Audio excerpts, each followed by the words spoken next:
Point.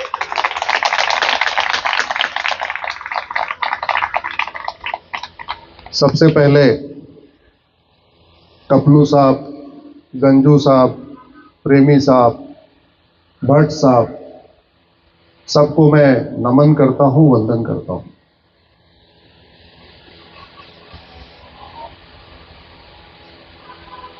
फिलिस्तीन में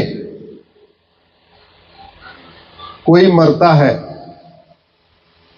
तो पूरे भारत में शोक मनाया जाता है, और हमारे कश्मीर के लोग मारे गए और केवल कश्मीर के लोग शोक मना रहे हैं, इससे बड़ी शर्म की कोई बात नहीं।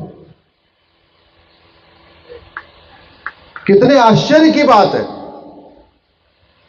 मैं देख रहा हूं यहां बैठे हुए, कश्मीर के बाहर का कोई है क्या? नहीं। क्योंकि कश्मीर वाले मारे गए इसलिए दिल्ली वाले शोक नहीं मनाएंगे, यूपी के लोग शोक नहीं मनाएंगे, बिहार के लोग नहीं मनाएंगे, बंगाल के लोग नहीं मनाएंगे, तमिलनाडु के नहीं मनाएंगे। ठीक है, वो कश्मीर वाले मारे गए ना, इसलिए कश्मीर वाले शोक मनाएंगे। ये हमारी सबसे बड़ी कमजोरी है। इस कार्यक्रम को हमने एक कश्मीर स्पेसिफिक बना दिया। वामपंथियों ने इसको ऐसा बना दिया कि केवल पंडित मारे गए। अरे हिंदुस्तान में जहां भी हिंदू रहते हैं वहां ब्राह्मण ज्यादा से ज्यादा 15 या 20% होते हैं, बाकी तो ओबीसी होते हैं, एससी होते हैं, एसटी होते हैं, ट्राइबल होते हैं, यही तो होते हैं। हां, ये अलग बात है, पहले कश्मीर में उन्होंने ट्राइबल को कन्वर्ट किया, एससी को कन्वर्ट किया, एसटी को कन्वर्ट किया, ओबीसी को कन्वर्ट किया, बचते बचते जब थोड़े से बचे उनको पंडित कह दिया। ये जो कश्मीरी पंडित शब्द है कश्मीर वालों के लिए बहुत अच्छा है, लेकिन भारत विरोधियों के लिए उस शब्द से उसको इस तरीके से प्रोपोगेट करते हैं कि वहां तो केवल ब्राह्मणों को मारा गया, जबकि सच्चाई है मरने वालों में ब्राह्मण भी हैं, क्षत्रिय भी हैं, कायस्थ भी हैं, सब लोग हैं।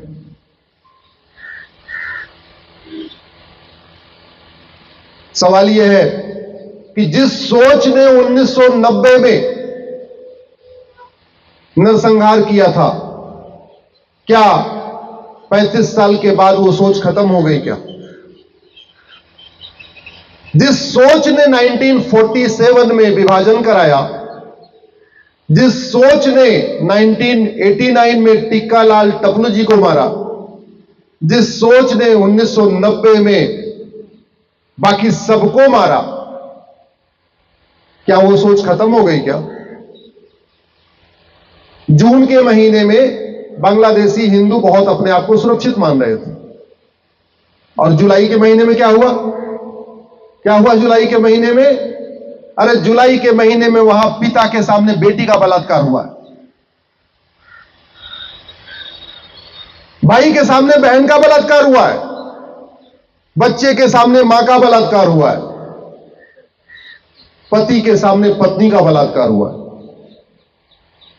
तो जो 1947 में हुआ, वो 1989 में हुआ, वो 1990 में हुआ, वो 2024 में भी हो रहा है।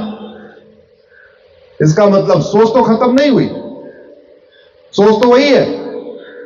पाक नापाक की सोच तो जिंदा है, हराम और हलाल की सोच तो जिंदा है, नेक और काफिर वाली सोच तो जिंदा है। और जिंदा क्यों है? क्योंकि जिस स्कूल से वो सोच निकलती है वो स्कूल जिंदा है।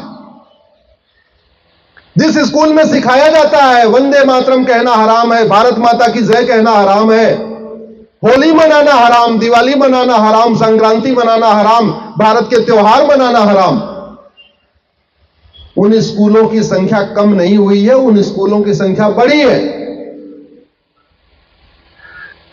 जिन स्कूलों को मुगलों ने खोला था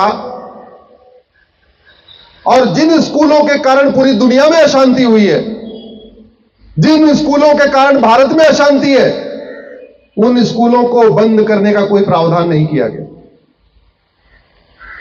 आज आप लोग कार्यक्रम कर रहे हैं, मुझे पहली बार आप लोगों ने बुलाया। यहां से थोड़ी दूर पे संसद है और थोड़ी दूर पे सुप्रीम कोर्ट है। माननीय सांसद, विधायक, मंत्री और सुप्रीम कोर्ट के माननीय जज इस भारत के संविधान की शपथ लेते हैं। मैं पूछना चाहता हूं, कश्मीर के हिंदुओं को कोई फंडामेंटल राइट है या नहीं है? कश्मीर के हिंदुओं को राइट टू जस्टिस है कि नहीं? राइट टू इक्वलिटी है कि नहीं? राइट टू लाइफ है कि नहीं? राइट टू लिबर्टी है कि नहीं? आतंकवादियों के लिए आप रात को कोर्ट खोलते हैं। आपको याकूब मेनन के फंडामेंटल राइट की चिंता है, दिल्ली में दंगा करने वालों के फंडामेंटल राइट की चिंता है, ड्रग स्मगलर के फंडामेंटल राइट की चिंता है, ह्यूमन ट्रैफिकिंग करने वालों के फंडामेंटल राइट की चिंता है, अलगाववादियों के फंडामेंटल राइट की चिंता है, माओवादियों के फंडामेंटल राइट की चिंता है, नक्सलियों के फंडामेंटल राइट की चिंता है, जिहादियों के फंडामेंटल राइट की चिंता है। और कश्मीर के हिंदू जो वसुधैव कुटुंबकम को मानते हैं, नारी तू नारायणी को मानते हैं, यत्र नरस्तु पूज्यते रमन्ते तत्र देवता को मानते हैं, जो सर्व मंगल मांगल्य को मानते हैं, जननी जन्म भूमि से स्वर्गादप गरियसी को मानते हैं, उनके फंडामेंटल राइट की चिंता आपको नहीं। जो वंदे मातरम बोलते हैं, भारत माता की जय बोलते हैं, उनके फंडामेंटल राइट की चिंता नहीं। माननीय सुप्रीम कोर्ट के जज बताएं कि जो लोग कश्मीर में मारे गए उनके हत्यारों को कब फांसी होगी? माननीय सांसद, विधायक, मंत्री, जज बताएं, जो लोग कश्मीर में मारे गए उन हत्यारों की 100% प्रॉपर्टी कब जब्त होगी? जो कश्मीर में मारे गए उनके हत्यारों की सिटीजनशिप कब खत्म होगी? वो भारत के नागरिकता से उनकी लिस्ट से उनका नाम कब हटेगा?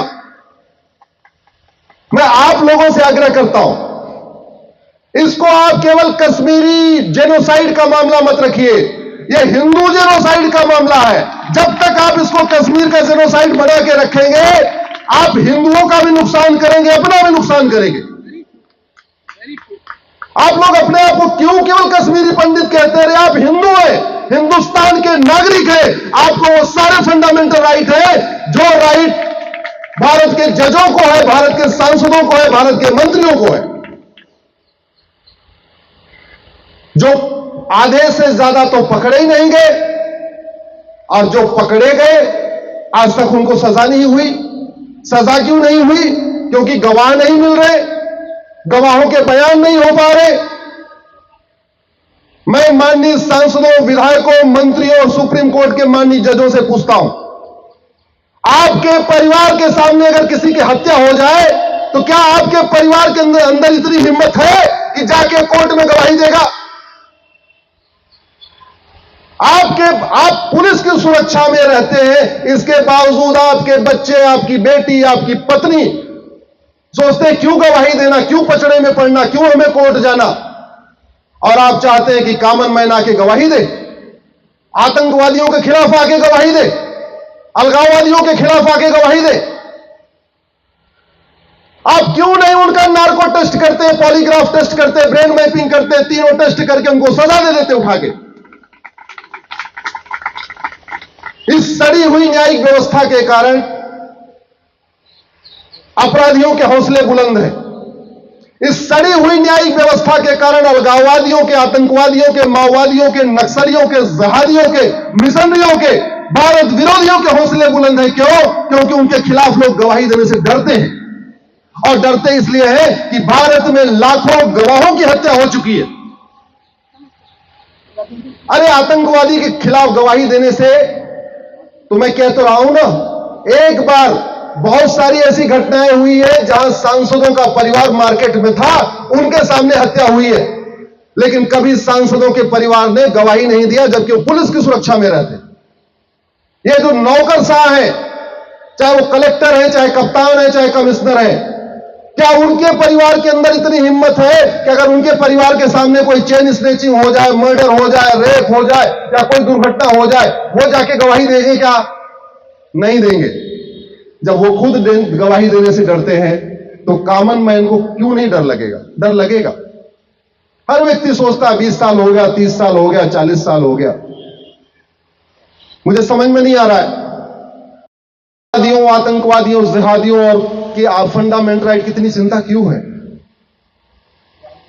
जो कानून अच्छे लोगों के लिए वही कानून बुरे लोगों के लिए। अच्छे लोगों के खिलाफ तो गवाही लोग दे सकते हैं, बुरे लोगों के खिलाफ दे सकते हैं क्या?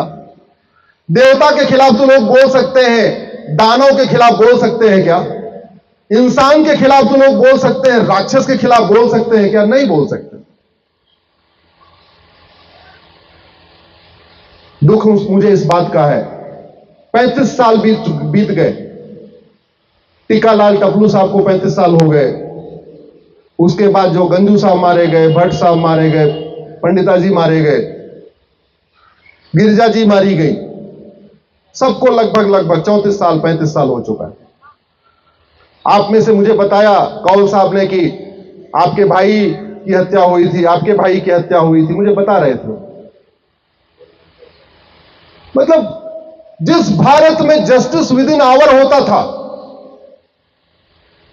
जिस भारत में जस्टिस विद इन डे होता था, जिस भारत में जस्टिस विद इन मंथ होता था, जिस भारत में जस्टिस विद इन वीक होता था, उस भारत में जस्टिस विद इन मतलब डिकेड्स क्रॉस होने के बाद भी कहीं न्याय की कोई आशा नहीं दिख रही।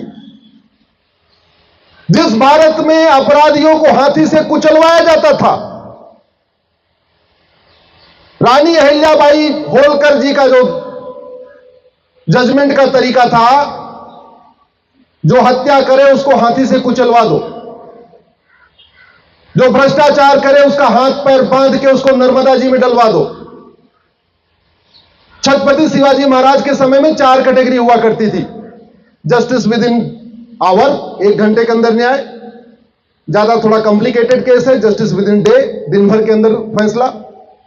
3rd कैटेगरी बहुत कम हुआ करती थी, जस्टिस विद इन वीक, 1 सप्ताह के अंदर फैसला। और एक्स्ट्राऑर्डिनरी केस 4 ही 6 केस ऐसे मिलते हैं जहां जस्टिस विद इन मंथ हुआ, एक महीने के अंदर फैसला हो गया।